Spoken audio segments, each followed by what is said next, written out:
The sword that was never drawn. A katana blade begins with tamahagane steel. This steel comes from iron sand, black magnetite collected from riverbeds and beaches throughout Japan. The sand is smelted in a clay furnace called a tatara. The furnace burns for 3 days and 3 nights. Workers feed charcoal into the fire continuously, maintaining precise temperatures.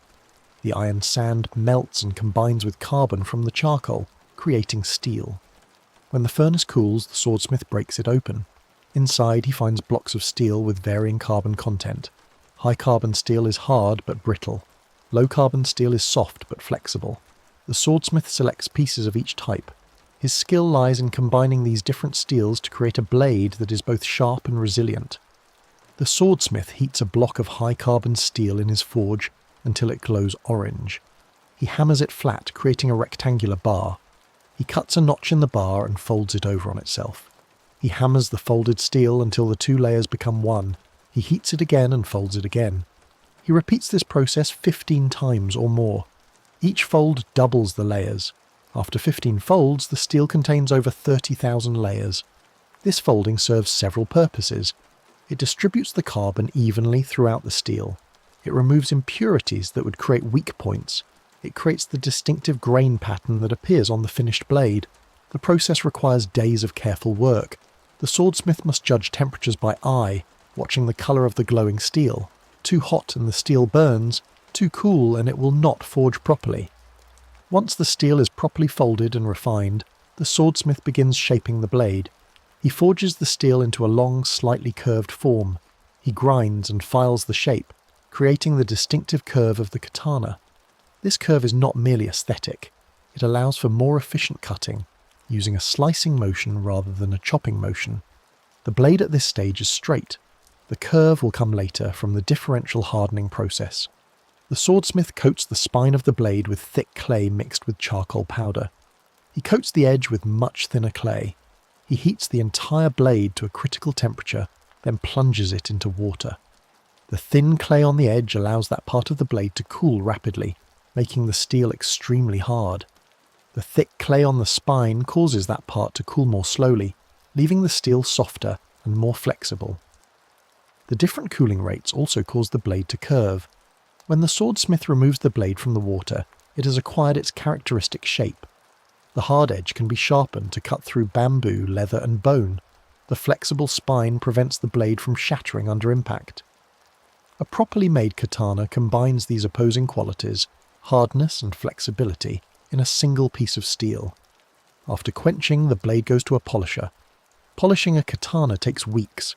The polisher uses a series of increasingly fine stones, each removing finer scratches than the previous stone. He works carefully, maintaining the blade's geometry while bringing out the hamon, the visible line where hard edge meets softer spine. The final polish uses stones so fine they are almost powder. The finished blade reflects light like a mirror. The blade then receives fittings, a handle of wood wrapped first in rayskin, then in silk or leather cord, a guard called a tsuba, often elaborately decorated, a scabbard of lacquered wood. These fittings transform the blade into a complete sword. Master craftsmen sign their work. These signatures, carved into the tang of the blade where the handle covers them, become marks of prestige and value. In the year 1750, in the middle of the Tokugawa period, thousands of these blades existed throughout Japan. They hung in alcoves in samurai households, displayed as treasures. They were worn daily by samurai men walking through the streets of Edo, Osaka and Kyoto. They were maintained carefully with oil and rice paper, stored in climate-controlled rooms, passed from father to eldest son as family heirlooms worth more than a year's rice stipend. The samurai class was defined by the right to carry these swords. 2 swords, specifically, a long katana and a shorter wakizashi. This right, called daisho after the 2 swords, was exclusive to samurai. Commoners could not wear 2 swords. The swords were symbols of status, markers of identity, and supposedly tools of a warrior's trade. But here was the extraordinary thing about these magnificent weapons in 1750. Most of them had never cut a human being. They had never been drawn in anger. They had never tasted blood. They had never fulfilled the purpose for which they were so carefully crafted. For 150 years, Japan had been at peace. The wars that had raged during the 16th century, the battles that had killed thousands, the sieges and campaigns that had devastated provinces, all of that had ended in 1615. The Tokugawa family had unified Japan under their rule, and had maintained that rule through a system designed to prevent warfare. An entire class of warriors carried weapons they would never use in combat. They trained in swordsmanship from childhood. They practiced kata, formal sequences of cuts and blocks. They sparred with wooden practice swords. They studied strategy and technique, but they never fought actual battles. The beautiful blades they wore remained in their scabbards, drawn only for cleaning and practice. This was not because samurai had become peaceful or had abandoned warrior values. They still thought of themselves as warriors. Their entire identity, their social status, their income, their family honour, all of these derived from their role as fighters. But there was nothing to fight. The Tokugawa peace had eliminated warfare while preserving the warrior class. What happened to warriors when there were no wars? What did samurai do with their days when those days held no battles? How did men maintain an identity built on readiness for death when death in combat was impossible? These questions defined life for hundreds of thousands of samurai during the Tokugawa period. The swords remained sharp, the training continued, the identity persisted. But the reality of samurai life in peaceful Edo Japan was very different from what those magnificent blades suggested. What you're about to hear is that reality. Over the next 90 minutes, you will learn how samurai actually lived during Japan's longest peace. You will learn how warriors became bureaucrats, how a rigid social system functioned in daily life, what occupied the hours of a middle-ranking samurai official, and how this entire system eventually collapsed when forced to confront a changing world. This is history designed for sleep, calm narration, accurate details, and the strange story of a warrior class that never fought. To understand this story, we must begin in the city of Edo, in the summer of 1750, in a samurai household stirring before dawn. The city of Edo stretched along the shores of a wide bay on the eastern coast of Japan. In the year 1750, during the middle decades of the Tokugawa period, this city had grown to become one of the largest urban settlements in the world. More than 1 million people lived within its boundaries. Wooden houses with tiled or thatched roofs crowded together along narrow streets. Canals cut through neighbourhoods, carrying goods and people. The massive stone walls of Edo Castle rose above the city, marking the seat of the shogun's power.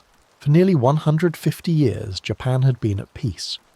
The wars that had devastated the country during the 16th century had ended when Tokugawa Ieyasu unified the realm under his control. His descendants maintained that control through a system that combined military dominance with careful political management. The samurai class, which had spent centuries fighting, now lived in a world where there were no battles to fight. The morning air in Edo carried the smell of cooking fires and the sea. Mist rose from the canals in the early hours before dawn. The sound of wooden clappers marked the passage of night watchmen through the streets. Temple bells rang in the darkness, calling monks to their morning prayers. The bells resonated across the city, their deep bronze tones hanging in the humid air before fading into silence. Summer in Edo was hot and oppressively humid. The rainy season, called Tsuyu, had ended in mid-July, leaving the air thick and still. Mosquitoes bred in standing water throughout the city. People slept with mosquito netting draped over their bedding. They rose early to accomplish work before the worst heat of midday. A samurai household in one of Edo's better neighbourhoods stirred before dawn. The house was a single-storey wooden structure built around a small interior garden. The roof was covered with heavy ceramic tiles that kept out rain but trapped heat during summer months. Paper screens called shoji divided the interior spaces. These screens could be slid open or removed entirely to create larger rooms, or closed to provide privacy and separation. The floors were raised above the ground on wooden posts and covered with thick woven straw mats called tatami. These mats had a distinctive smell, fresh and grassy when new, mellowing to a warmer scent with age. People walked on the tatami in bare feet or wearing split-toed cloth socks called tabi. Outdoor shoes were never worn inside the house. The entrance had a raised step called the genkan, where one removed shoes before entering the main living space. The samurai who lived in this house was named Matsudaira Hidenori. He was 35 years old in the summer of 1750. He held a position in the shogun's administration with responsibilities related to maintaining records of samurai families and their land holdings. His annual stipend was rated at 300 koku of rice. A koku was defined as the amount of rice considered sufficient to feed one person for 1 year, though the actual measure was about 150 kilograms. His stipend supported his household, which included his wife, 2 young children, his elderly mother, and 3 servants. Hidenori had never fought in a battle. His father had never fought in a battle. His grandfather had fought in the final campaigns that established Tokugawa rule in 1615, but that was 4 generations past. The 2 swords that Hidenori wore as symbols of his samurai status had never tasted blood. They had never been drawn in anger against another person. They were weapons that had become symbols, carefully maintained but fundamentally decorative. This contradiction lay at the heart of Hidenori's existence. His entire social identity was built around being a warrior, a member of the Bushi class. But there was no war. His status, his income, his family's position in society, all derived from the samurai class's historical role as fighters. Yet the Tokugawa peace had made that role obsolete. What remained was administrative work, ritual observance, and the careful maintenance of appearances. The samurai class emerged during Japan's medieval period as mounted warriors serving powerful landholding families. The word samurai derived from the verb saburao, meaning to serve or to attend upon. These warriors served lords called daimyo, who competed for power and territory across the Japanese archipelago. Over centuries of intermittent warfare, the samurai developed a distinct culture centered on martial skills, absolute loyalty to one's lord, and a complex code of honorable conduct. By the late 16th century, Japan was fragmented among dozens of competing daimyo. These warlords commanded armies of samurai who fought in constant warfare. The period from 1467 to 1615 is known in Japanese history as the Sengoku Jidai, the Warring States period. During these decades, Japan experienced near-constant military conflict. Armies numbering in the tens of thousands clashed in battles that determined control of entire provinces. The introduction of firearms by Portuguese traders arriving in 1543 transformed the nature of Japanese warfare. Matchlock muskets called Tanegashima, named after the island where Portuguese first landed, proved devastatingly effective on the battlefield. By the late 16th century, Japanese armies had integrated large contingents of ashigaru, foot soldiers armed with muskets and long spears. The samurai's traditional weapons of sword, bow and spear were supplemented and in some tactical situations supplanted by gunpowder weapons. 3 successive warlords gradually unified Japan under central control. Oda Nobunaga began the process of military unification in the 1560s and 1570s, using innovative tactics and ruthless suppression of opponents. After Nobunaga's assassination by a disloyal subordinate in 1582, Toyotomi Hideyoshi continued the unification. Hideyoshi, who had risen from humble origins to become Nobunaga's most capable general, completed the conquest of Japan by 1590. After Hideyoshi's death in 1598, power passed to Tokugawa Ieyasu, who had been one of Hideyoshi's most powerful subordinate daimyo. Ieyasu defeated rival coalitions at the decisive Battle of Sekigahara in 1600, establishing himself as the supreme military power in Japan. He then methodically destroyed the Toyotomi family in sieges of Osaka Castle in 1614 and 1615, eliminating the last potential challenge to his dominance. In 1603, the emperor in Kyoto granted Tokugawa Ieyasu the ancient title of shogun, literally barbarian subduing generalissimo, making him the military ruler of Japan. The shogun became the de facto head of government with control over military forces, diplomacy and administration. The emperor remained in Kyoto as a symbolic figurehead with religious and cultural authority, but no political power. This division between symbolic imperial authority and actual shogunal power would define Japanese governance for the next 265 years. The Tokugawa family established their capital at Edo, transforming what had been a small castle town into a massive administrative centre. They created a governmental system designed to maintain their control indefinitely while preventing the emergence of rival power centres. The system rested on several interconnected policies. First, the shogunate directly controlled all major cities including Edo, Osaka, Kyoto, and Nagasaki. They also controlled the most productive agricultural lands and important resources like gold and silver mines. This direct territorial control provided the economic foundation for shogunal power. Second, the approximately 250 daimyo who ruled domains throughout Japan were required to spend alternate years in Edo in attendance on the shogun. This policy, called sankin-kotai or alternate attendance, required daimyo to maintain expensive establishments in Edo complete with multiple residences and large staffs. When a daimyo returned to his domain, his wife and heir remained in Edo as de facto hostages.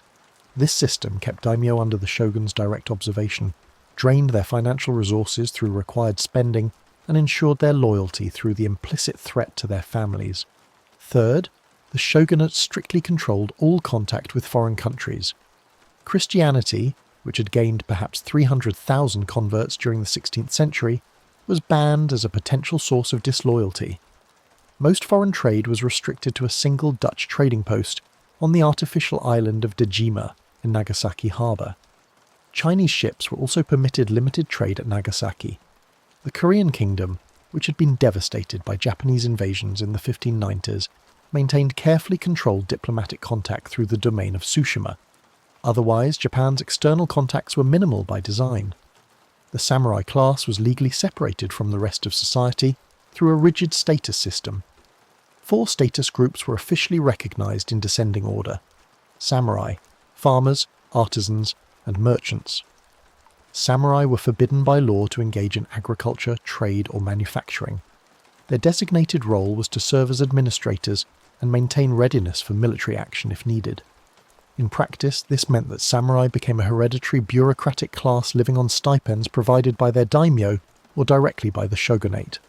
These stipends were measured in koku of rice, the basic unit of wealth and taxation in Tokugawa, Japan.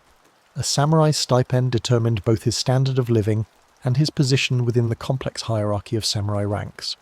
The wealthiest daimyo controlled domains producing hundreds of thousands, or even over 1 million koku annually. The poorest masterless samurai called ronin might have no reliable income at all. Most samurai fell between these extremes, receiving hereditary stipends that range from barely sufficient to support a household to comfortable but not extravagant amounts. The rice stipend system created practical complications. Samurai typically did not receive actual rice. Instead, they received credit through domain warehouses that could be exchanged for rice or converted to money. Merchants and money changers handled these transactions, taking substantial percentages as fees. Many samurai found themselves perpetually indebted to merchants, despite their officially superior social status. The merchant class, officially at the bottom of the status hierarchy below even artisans, often controlled more actual liquid wealth than the samurai they nominally served. The cultural and intellectual context of Edo-period Japan was shaped by Neo-Confucian philosophy imported from China. Neo-Confucianism emphasized loyalty, hierarchical relationships, and proper fulfillment of one's designated role in society. Samurai were expected to study the Confucian classics and embody Confucian virtues of benevolence, righteousness, propriety, wisdom, and trustworthiness. Education in reading classical Chinese texts, Japanese literature, and Confucian ethical philosophy became as important as martial training for samurai identity. Buddhism remained important in daily religious life, despite the official emphasis on Confucianism. Buddhist temples conducted funeral rites and maintained population registers for the shogunate. Every household in Japan was required to register with a Buddhist temple as part of a system originally implemented to identify and suppress Christians. Various Buddhist sects competed for followers and influence. Zen Buddhism was particularly associated with samurai culture, emphasizing disciplined meditation practice and acceptance of death. Shinto, Japan's indigenous religious tradition centered on worship of kami spirits, associated with natural phenomena and ancestors, coexisted with Buddhism in what scholars call religious syncretism.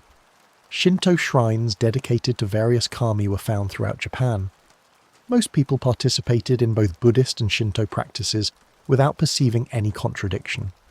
A family might have Buddhist funeral rites while celebrating births and marriages with Shinto ceremonies. During this same period, the Qing dynasty ruled China after Manchu conquest in the mid-17th century.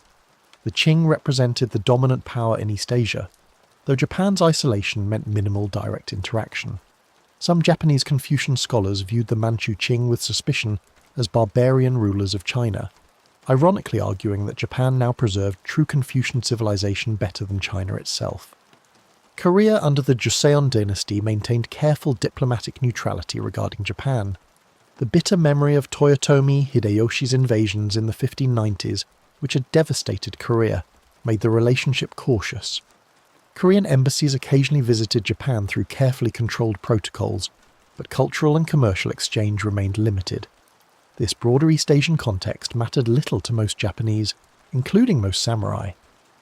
The world that shaped their daily lives was the immediate world of domain, city, and shogunate, not the distant realm of Chinese dynasties or Korean kingdoms. Matsudaira Hidenori's day began in the darkness before dawn. His wife Chiyo rose first, as was proper. She moved quietly through the dim interior, sliding open the heavy wooden rain shutters called amado that protected the house during the night. The shutters rolled in tracks, producing a low rumbling sound that marked the beginning of each day. Chiyo opened the shutters facing the small interior garden first, allowing the grey pre-dawn light to filter into the house through the paper shoji screens. The three servants rose and began their morning tasks without need for instruction. The senior servant, a woman in her 40s, went to draw water from the neighbourhood well. She carried 2 wooden buckets suspended from a pole across her shoulders. The second servant, a younger woman, started the cooking fire in the kitchen area, carefully arranging charcoal and using a flint to create sparks. The third servant, a man responsible for heavier tasks, swept the entrance and the narrow area around the house with a bamboo broom. The sounds of morning activity filled the household. The splash of water poured into ceramic storage jars. The scraping of the bamboo broom against stone. The clatter of wooden cooking implements. These were the familiar sounds that marked the transition from sleep to waking. Sounds that had remained unchanged for generations. Hidenori woke to these sounds as he had every morning for years. He had slept on a futon, a thick padded mattress laid directly on the tatami mats. A lighter quilted cover provided warmth during cool weather, though summer nights required nothing but a thin sheet.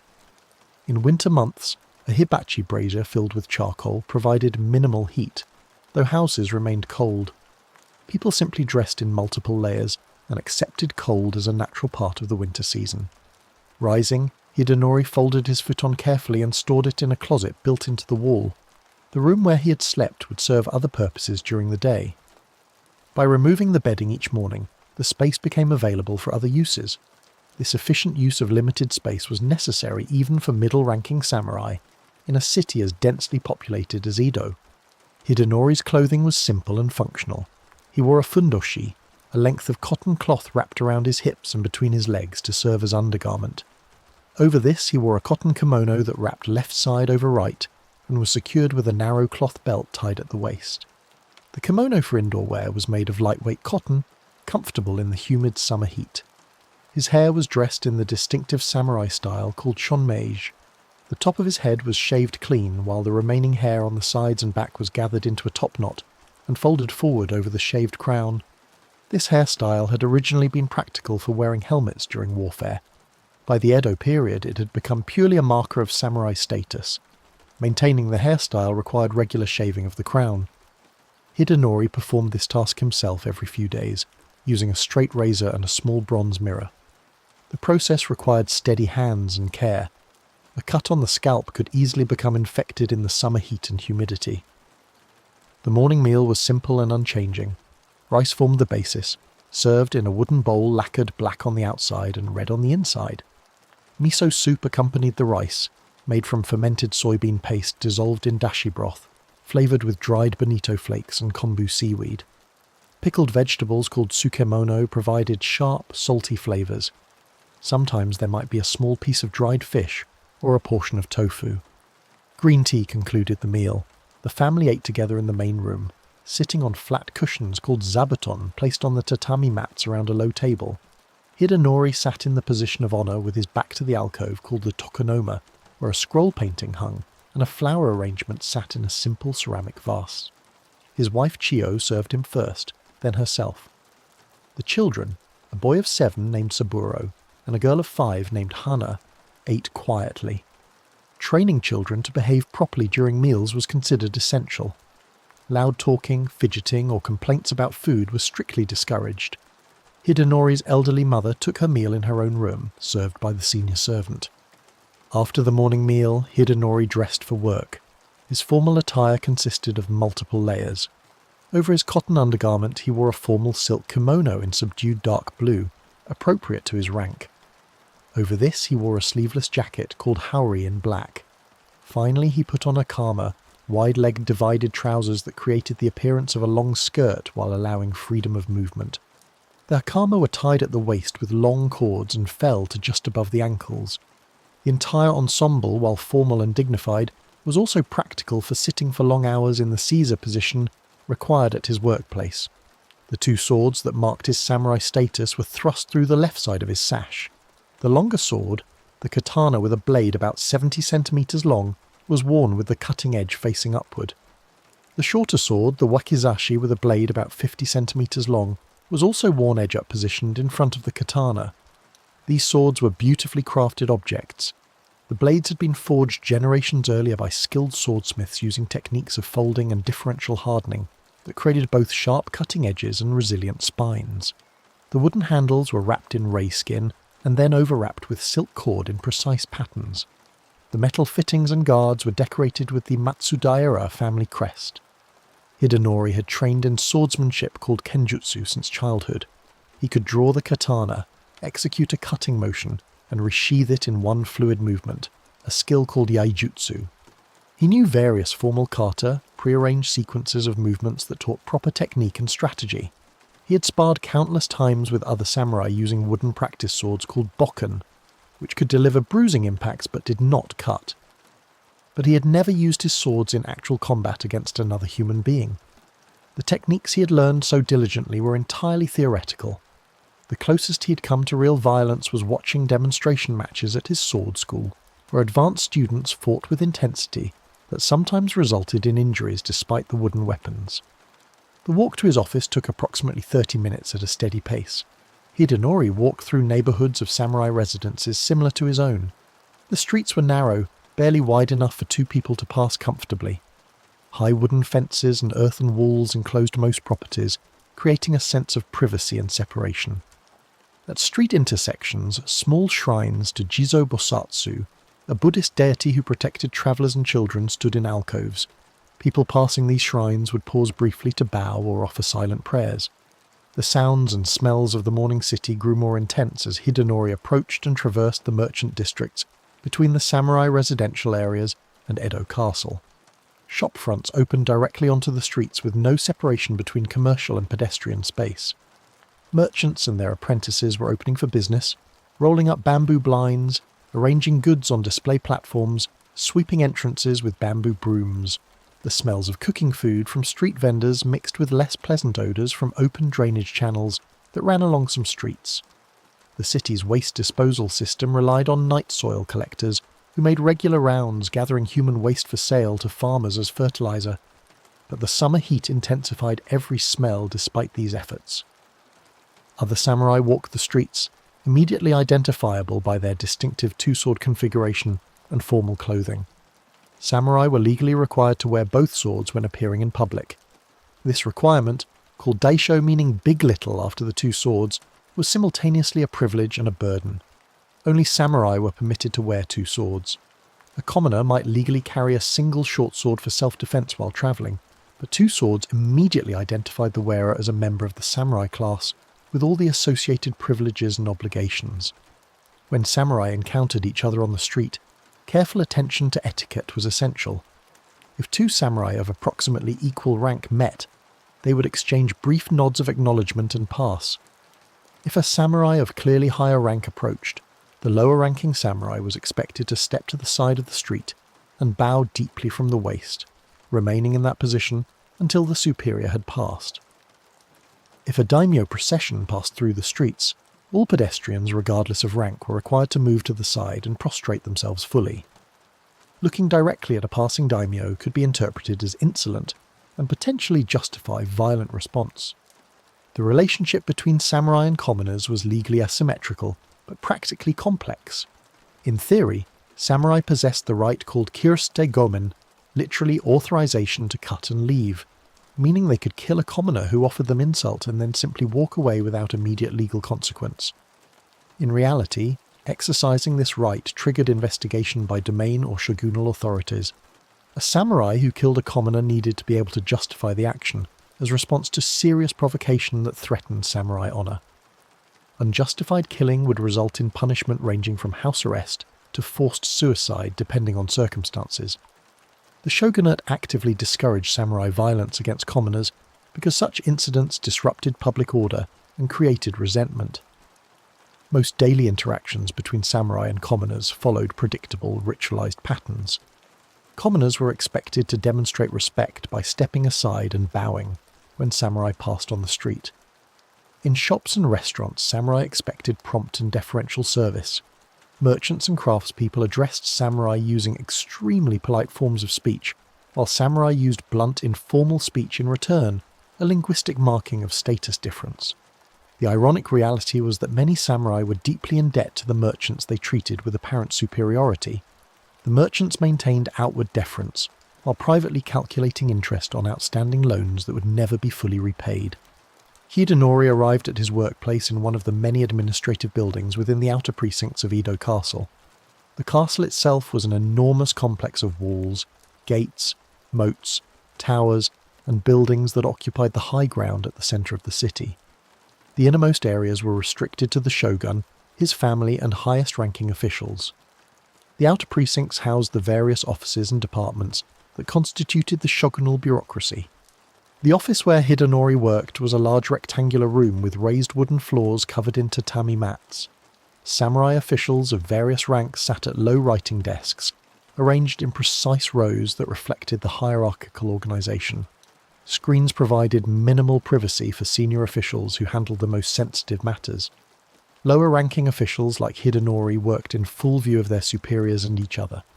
The room's windows were covered with shoji screens that allowed soft, diffuse light while maintaining privacy from outside observation. Hidenori's work involved maintaining detailed records of samurai families and their land holdings throughout the territories directly controlled by the shogunate.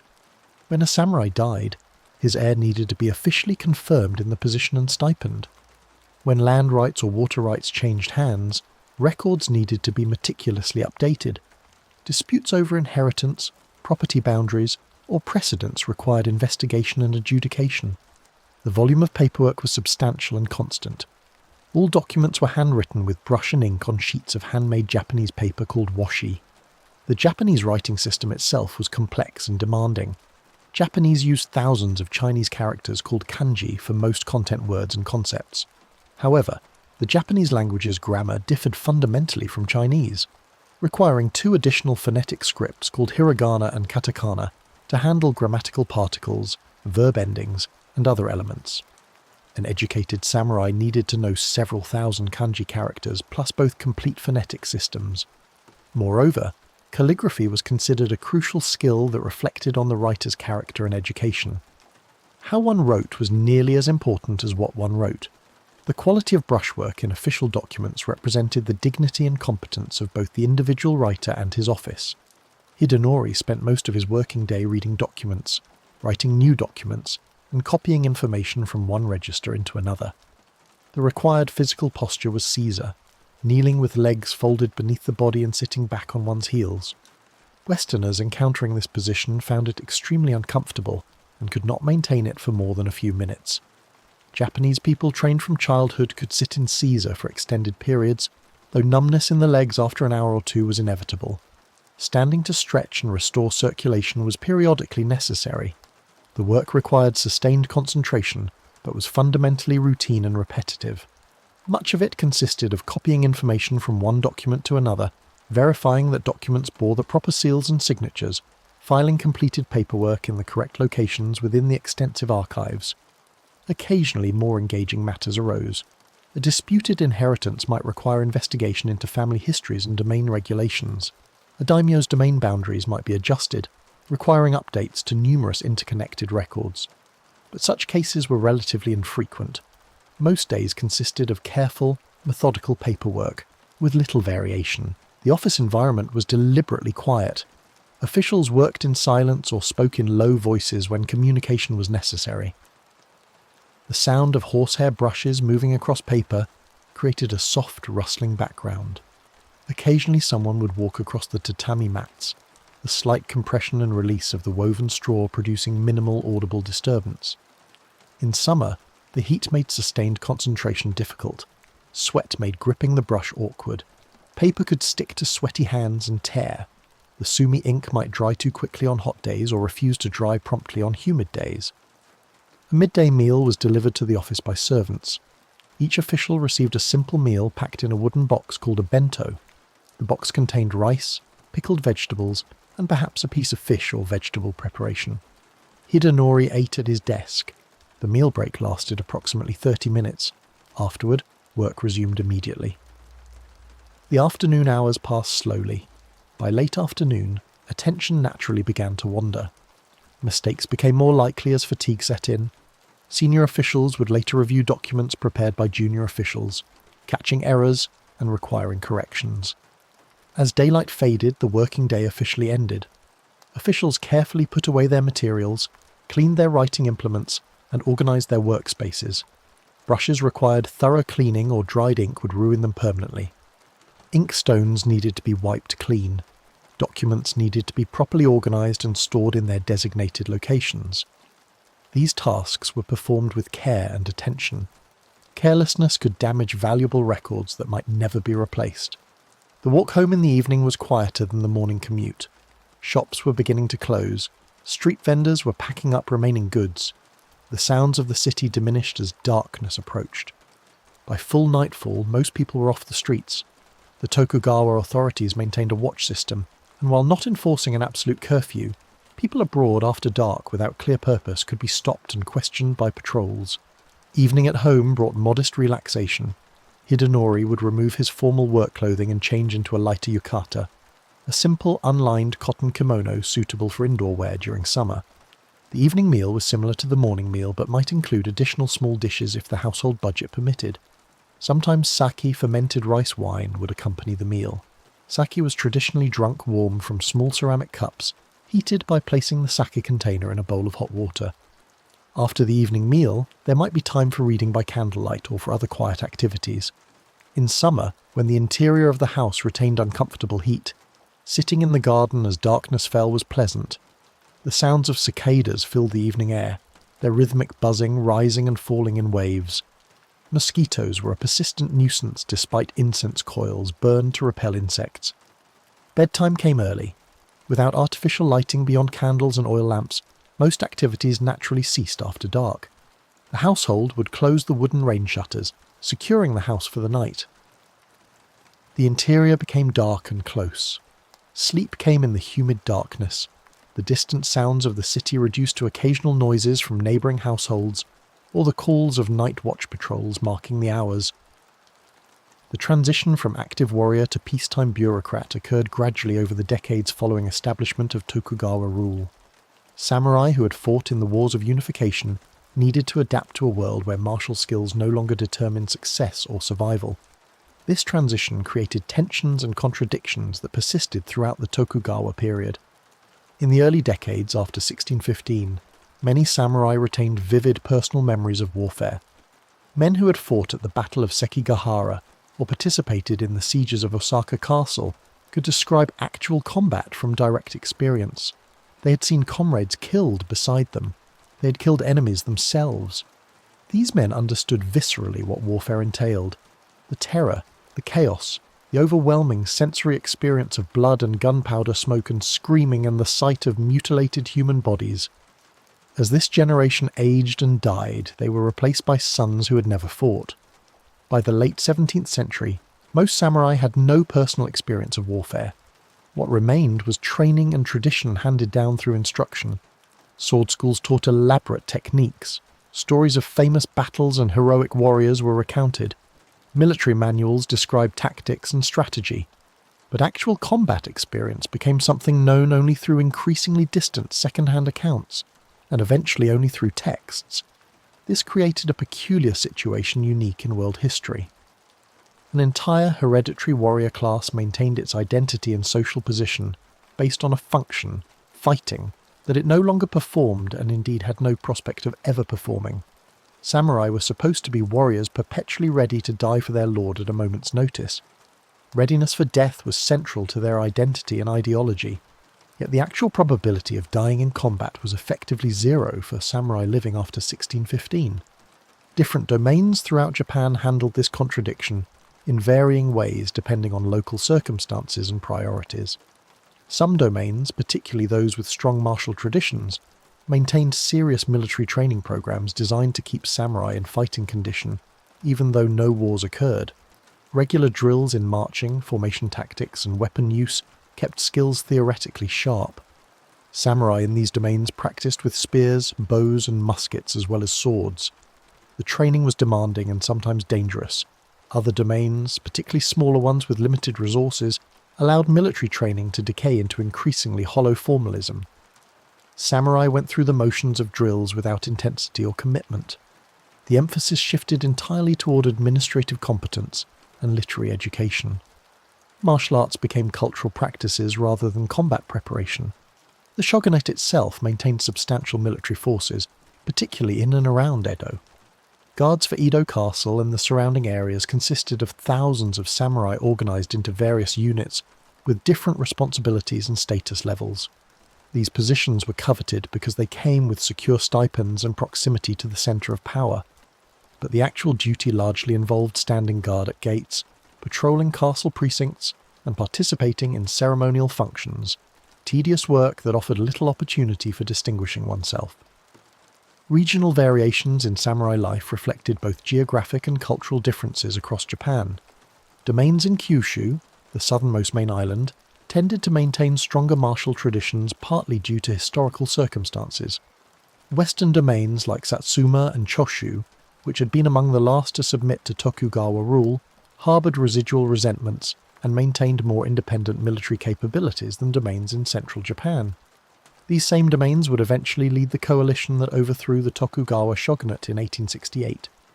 Domains in the Tohoku region of northern Honshu maintained more connections to agricultural production. Samurai there might live in castle towns, but have closer direct involvement with farming in their domain territories. The separation between samurai and actual agricultural work was less absolute than in large cities like Edo or Osaka. The economic position of samurai varied enormously based on stipend level. The great daimyo who ruled large domains lived in magnificent compounds, with hundreds of retainers and servants. Their residences in Edo were essentially small palaces. They could afford elaborate entertainments, expensive art collections, and refined cultural pursuits. At the opposite extreme, lower-ranking samurai might receive stipends barely sufficient to support a family. A stipend of 50 to 100 koku was considered minimal.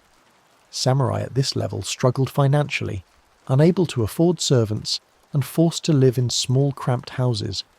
Some supplemented their inadequate incomes with side work such as umbrella making, teaching, or even manual labour, though such activities were technically beneath samurai dignity.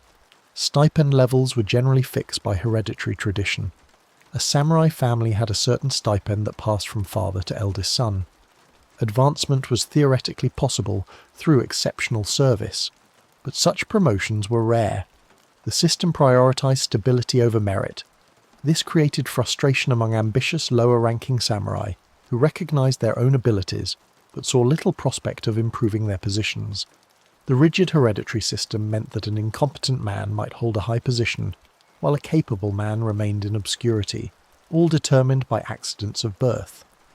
Women's lives in samurai households varied dramatically based on family economic circumstances.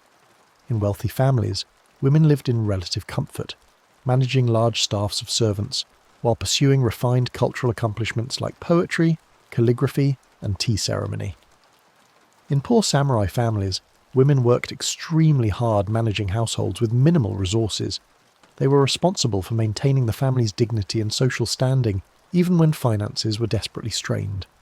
This might mean carefully patching worn clothing to conceal poverty, managing debts to avoid public embarrassment, and stretching limited food supplies to maintain appearances. Samurai women were expected to be literate and educated, though their education differed from men's. They read Buddhist religious texts and Japanese poetry. Some wrote their own poetry and prose. Japan had a long tradition of female literary accomplishment dating to the Heian period 4 centuries earlier, when women authors had written some of Japanese literature's greatest classics. Edo-period samurai women continued this tradition, though their works were published less frequently than men's. Education was considered essential for all samurai children regardless of gender. Boys typically began formal schooling around age 6 or 7. They attended domain schools where they studied the Confucian classics in classical Chinese, Japanese history and literature, calligraphy, and practical mathematics. Physical training in martial arts began early and continued throughout childhood and adolescence. Swordsmanship, archery, spearfighting, and sometimes horsemanship were part of the standard curriculum. Girls' education was less formal, but remained significant.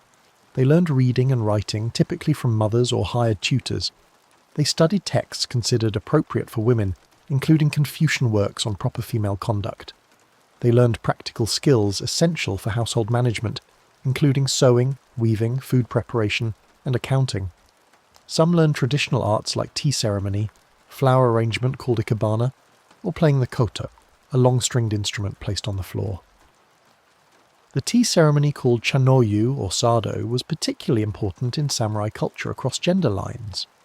This ritualized practice of preparing and serving powdered green tea according to precise prescribed forms embodied many core samurai values, including discipline, attention to fine detail, appreciation of simplicity and natural beauty, and mindful presence in the immediate moment.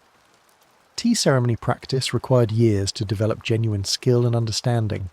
The most accomplished tea masters, whether men or women, were revered for their deep comprehension of the way of tea. Regional variations in tea ceremony practice reflected local aesthetic traditions and philosophical interpretations. The major schools of tea were based in Kyoto, the ancient imperial capital, but practices in Edo developed their own characteristics. These differences were subtle, slight variations in the exact sequence of movements, preferences for particular styles of tea bowls or other implements, different emphasis in teaching methods, but they mattered deeply to serious practitioners.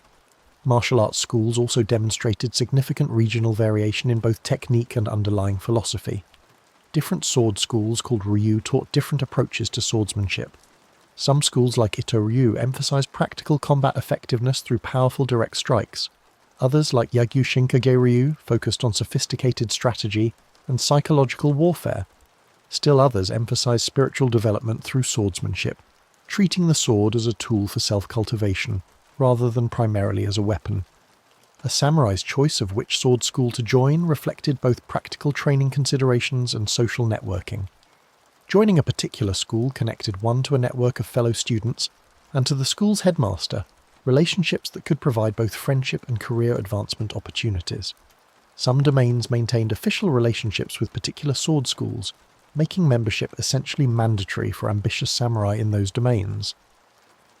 The year 1703 brought an event that would become one of the most famous stories in Japanese history, embodying the central tensions of samurai life in the peaceful Tokugawa era. 47 masterless samurai, Ronin who had lost their positions when their lord was forced to commit suicide, carried out a carefully planned revenge attack against the man they held responsible for their lord's death. This incident, known as the Akko incident or the story of the 47 Ronin, raised fundamental questions about loyalty, duty, law, and the meaning of samurai identity in peacetime. The events began in the spring of 1701 when Asano Naganori, daimyo of the Akko domain, drew his sword inside Edo Castle and attacked Kira Yoshinaka, a high-ranking shogunal official responsible for instructing daimyo in proper ceremony and etiquette.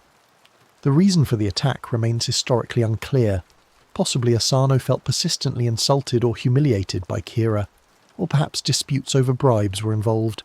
Regardless of provocation, drawing a weapon inside Edo Castle was among the gravest offences possible. The shogunate ordered Asano to immediately commit seppuku, ritual suicide by self-disembowelment, and confiscated his entire domain. Asano's samurai retainers, numbering in the hundreds, instantly became ronin with no lord, no positions, and no income. Most of Asano's former retainers dispersed, seeking new employment with other lords, or attempting to make livings in other ways. But 47 of them, led by Oishi Yoshio, who had been the chief administrator of Akko domain, secretly resolved to avenge their lord's death by killing Kira. They understood this act would be illegal, and would result in their own deaths, but they considered it their absolute duty as samurai. The conspirators waited nearly 2 years, deliberately living dissipated lives to convince Kira and the authorities that they had abandoned any thought of revenge. Ueshi himself publicly frequented brothels and drinking establishments, creating the appearance of a broken man who had given up samurai values. This deception was necessary because Kira, fearing revenge, had initially maintained heavy guard and taken extensive precautions. Only after Kira concluded the Ronin posed no threat did his vigilance relax. On the night of the 14th day of the 12th month of 1702 during a snowstorm, the 47 Ronin attacked Kira's mansion in Edo. They fought through Kira's guards, searched the compound systematically, found Kira hiding, and killed him by beheading. They then carried Kira's head to Sengakuji Temple, where their lord Asano was buried, placed the head before his grave, and turned themselves into the authorities. The shogunate faced an acute dilemma. The Ronin had violated the law by carrying out a private vendetta and killing a shogunal official. Justice demanded punishment. However, the Ronin had acted according to the samurai code of absolute loyalty by avenging their lord. Public opinion overwhelmingly supported the Ronin as exemplars of true samurai values. The shogunate deliberated for weeks. The final decision attempted to balance competing concerns. Rather than executing the Ronin as common criminals, which would have been the standard punishment, the shogunate ordered all 47 to commit seppuku. This sentence acknowledged their samurai status and the honourable nature of their motives while still punishing their illegal action. The Ronin performed seppuku and were buried at Sengakuji Temple near their lord. The story was immediately adapted into popular plays and became one of the most enduring narratives in Japanese culture. For ordinary samurai like Matsudaira Hidenori, the story was simultaneously inspiring and deeply troubling. Inspiring because it demonstrated that true samurai loyalty and courage still existed, even in an era of peace and bureaucracy. The 47 Ronin had found a way to live out the warrior ideals that samurai were supposed to embody. Troubling because the story highlighted the enormous gap between those ideals and the mundane reality of actual samurai life. Hidenori would almost certainly never face circumstances requiring such dramatic action. His life would consist entirely of routine administrative work, family responsibilities, and social obligations.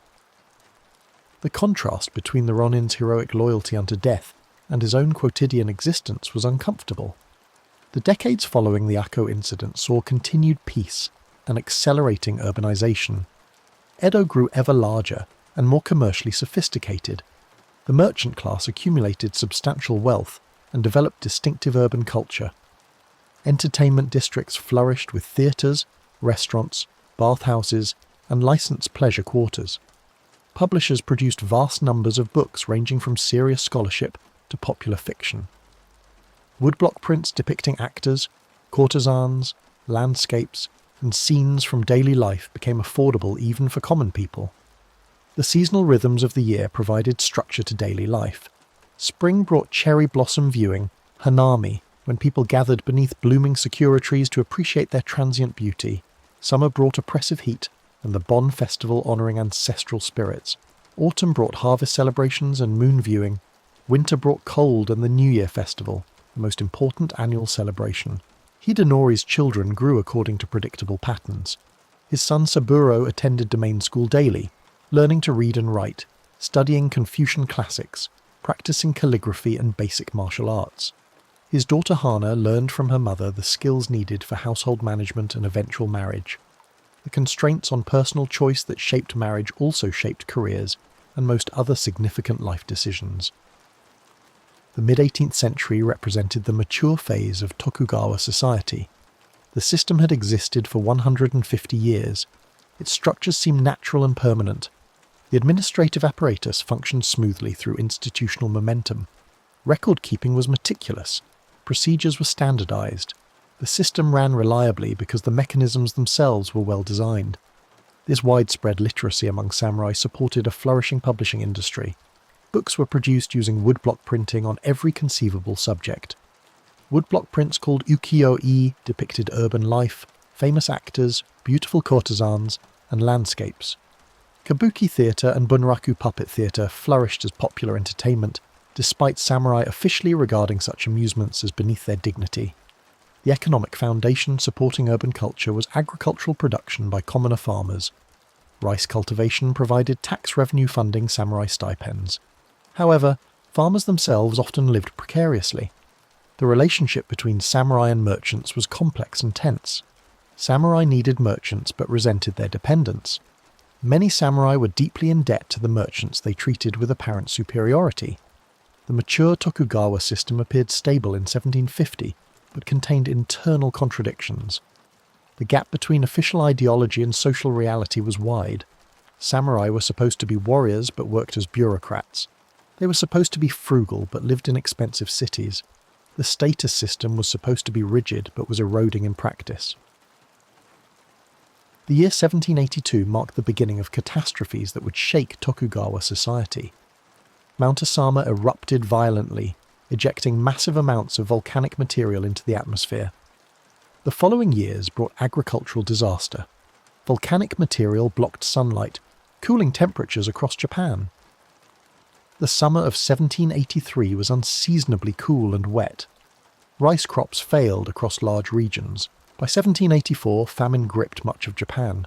Perhaps 100,000 people died of starvation in the hardest-hit regions. Matsudaira Hidenori and his family weathered the famine relatively well. His stipend was sufficient that his family did not face actual hunger, but the famine affected everyone indirectly. Suffering was visible in the streets. The sense of security that had characterized the long peace was shaken. The famine revealed weaknesses in the Tokugawa system. The shogunate's response was hampered by limited resources. Domain governments varied dramatically in effectiveness. In the aftermath, the shogunate initiated the Kansei reforms attempting to address moral and fiscal problems through return to austere values. The reforms achieved mixed results. The turn of the century brought no major new crises, but also no solutions to ongoing problems. For Hidenori, now elderly, life had settled into the patterns of old age. His son had taken over his official position. Hidenori had become the honoured elder, cared for by his son's household. Hidenori reflected on his life. He had fulfilled his duties according to the standards of his society. He had maintained his family's position. He had raised children who carried on the family line. But he also recognised that his life had been constrained within narrow bounds. He had never had opportunity to test himself as his warrior ancestors had done. The martial training he had undergone had never been applied. The swords he wore had never been used as weapons. Death came to Matsudaira Hidenori in his 87th year, in spring when cherry blossoms were falling. He died quietly in his sleep. The funeral followed Buddhist ritual. His son succeeded to all his positions and responsibilities. The family continued. The system continued. Meanwhile, forces that would eventually destroy the Tokugawa system were gathering beyond Japan's shores. Western ships were beginning to appear in Japanese waters. The Industrial Revolution was transforming Western power. These developments would eventually force Japan to confront the outside world.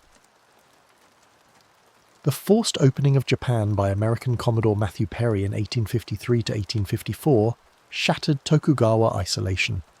Perry's squadron of steam-powered warships demonstrated overwhelming technological superiority. The shogunate signed treaties granting Western nations trading privileges. This humiliation revealed the government's weakness and triggered a political crisis. The period from 1853 to 1868 saw escalating conflict. Some samurai advocated negotiating with Western powers. Others insisted on armed resistance. Political assassinations increased. The carefully maintained peace broke down. The final conflict came in 1868, when forces from Satsuma, Choshu, and allied domains marched on Edo, in the name of the young Emperor Meiji. The shogunate's forces were defeated. The last shogun resigned. The Meiji Restoration established a new government that moved swiftly to dismantle the Tokugawa system. Domains were abolished. The status system was eliminated. In 1876, the government banned wearing swords in public and commuted samurai stipends to one-time bond payments. These changes destroyed the samurai class as a legal entity. Some samurai successfully transitioned to new roles. Others struggled desperately. The final samurai rebellion came in 1877, when Saigo Takamori led disaffected samurai in armed revolt. The rebellion was suppressed by the new conscript army composed of commoners with modern weapons. The defeat symbolically marked the definitive end of the samurai age. What became of samurai culture and values? In some ways they persisted, transformed. The emphasis on loyalty was channeled into service to the modern nation-state. Martial arts continued as sports and cultural practices. The aesthetic sensibilities of the Edo period continued influencing Japanese culture. But something fundamental was also lost. The particular form of life that Matsudaira Hidenori had lived. The routines, the rituals, the careful maintenance of status and propriety disappeared within a generation. The world that had seemed permanent revealed itself to be contingent and fragile. Historians debated the Tokugawa period's legacy. Some emphasized the long peace and cultural achievements, others emphasized the system's rigidities. For the individuals who lived through it, the system was simply the world they knew. They went about their lives, fulfilling duties, maintaining families, finding meaning where they could. The samurai who never fought, like Hidenori and his contemporaries, lived lives of quiet routine rather than dramatic action.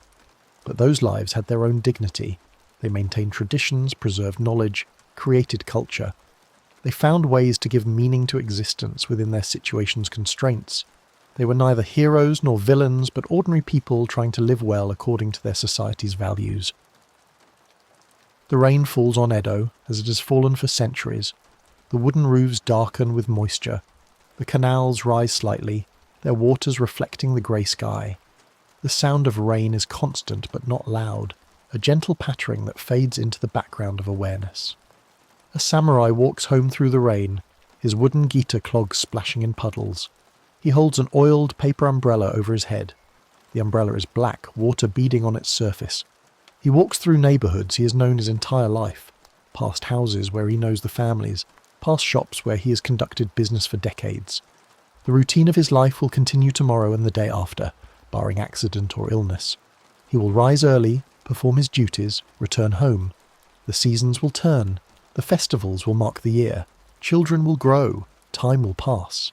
Somewhere beyond these narrow streets, beyond the city walls, beyond the shores of Japan, the world is changing.